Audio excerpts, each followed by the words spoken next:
Mano stuburas yra tiesus, gyvas.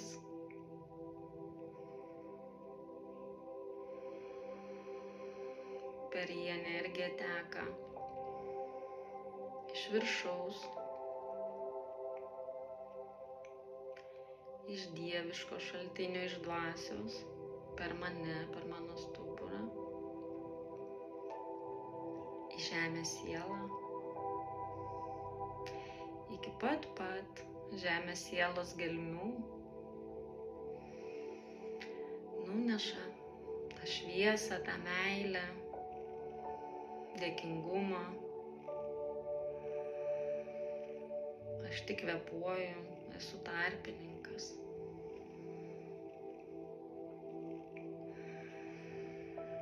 Esu laidininkas.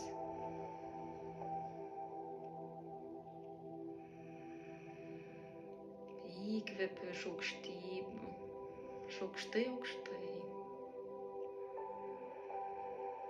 Ir iškvepiu.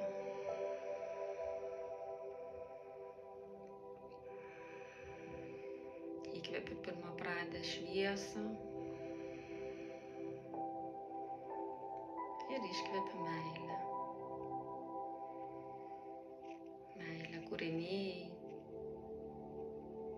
šiam pasauliui, pačiam kūrėjui, moteriškam pradui, vyriškam pradui.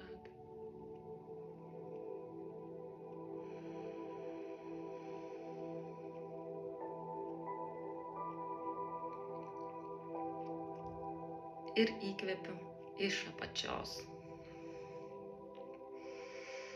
Energija kyla iš apačios, per stuburą, keliauja į viršų, per viršugalvio čakrą, per pakylėtą sąmonę, aukščiau, aukščiau ir dar aukščiau, ir dar aukščiau, ir dar aukščiau. Iš žemės, iš motinos žemės,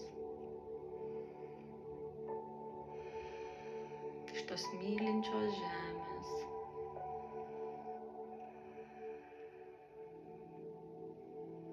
Ta liepsna kyla per mano stuburą ir keliauja be trukdžių aukštyn į kosmosą, į visatą, per švenčiausius pasaulius. Tiesiai į kūrėjo širdį. Ir aš esu tik tai tarpininkas. Aš nieko nedarau. Tik kvėpuoju. Įkvepiu ir iškvepiu. Ir tai yra mano šventas kvėpavimas. Yra mano šventas stuburas, mano šventas kanalas, mano šventas kvėpavimas.